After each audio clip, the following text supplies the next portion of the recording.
bakarimbura, ariko Imana n'ubuyobozi burabareba. Abatubuzi bo kuri telefone murege gukora ibi, murege gucengera mu buzima bw'abandi. Ubwenge bwacu amahoro yacu, nta muntu ugomba kubangamira abandi.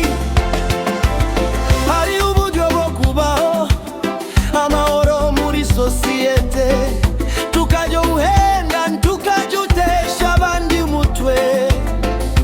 Ubutegetsi bubona byose nduzagerewe, ubufasha b'Imana burahari kuri wowe. Wibuke ubuyobozi burabareba, wibuke amategeko arakubahiriza, tukishore mu byo kudakwiye. Ubuzima bwiza burabategereje. Mureke gukoresha telefone nabi,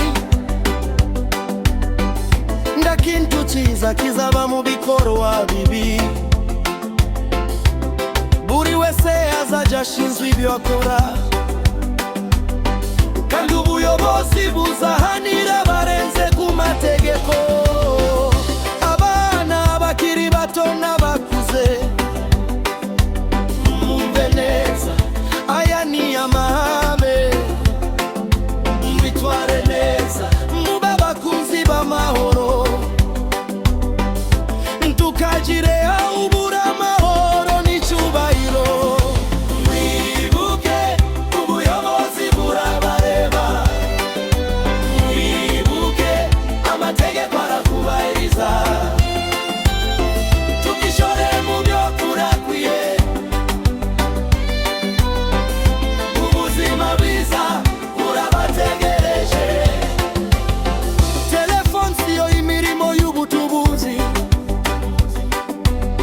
ni isoko y'akazi, itumanaho.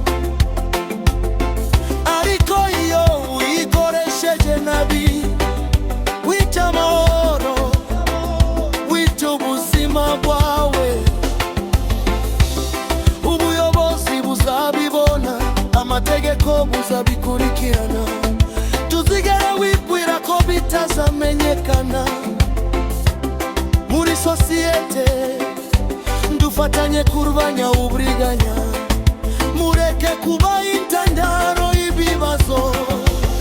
Abakuzi b'amahoro mwige gutanga urugero, kandi mureke abantu batubuzi bagwiza igihombo. Buri gikorwa gifite ingaruka, kandi amategeko ndawe akira amayeri. Hari ubutabera, hari ubuyobozi bukomeye. Abanyabyaha bazahanwa ntibazacika. Ubutumwa ni kimwe, mwitware neza, icyubahiro n'amahoro bizabageraho. Wibuke ubuyobozi burabareba, wibuke amategeko arakubahiriza, tukishore mu byo kurakwiye. Ubuzima bwiza burabategereje. Mwumve neza isi yo inzira y'ibyiza, mubahiriza amategeko, mubahiriza abandi. Ubuyobozi burahari, Imana irahari. Mwige kwirinda no gufasha abandi, mwite ku muryango, ku nshuti, ku baturanyi.